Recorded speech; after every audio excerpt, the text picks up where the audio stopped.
এবার যাদবপুর কাণ্ডের আজ শিক্ষামন্ত্রীর বাড়ির অদূরে পড়ল পোস্টারে লেখা ক্রিমিনাল ব্রাত্য বসু, যা ঘিরে তৈরি হয়েছে চাঞ্চল্য।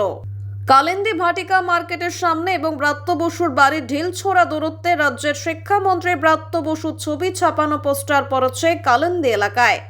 পোস্টারে লেখা আছে ওয়ান্টেড ক্রিমিনাল ব্রাত্য বসু। যাদবপুর বিশ্ববিদ্যালয়ে কয়েকজন ছাত্রের উপর গাড়ি চাপা দিয়ে পলাতক, সন্ধান পেলে স্থানীয় পুলিশ স্টেশনে জানান। ওপরে লেখা এসএফআই।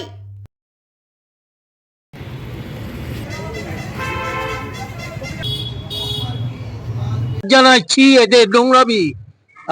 এদের ধরে ধরে লকআপে ঢুকে পিটিয়ে দেওয়া মারা উচিত। এদের কি লিখেছে? লিখেছে তো ওয়ান্টেড কি ব্রাত্য বসু। কিসের ওয়ান্টেড? কি করেছে? চুরি করেছে না ডাকাতি করেছে? ক্রিমিনাল। ক্রিমিনাল না? ক্রিমিনাল হয়ে গেল। ক্রিমিনাল বলতে কি বোঝায়? এরা চুরি ডাকাতি করেছে?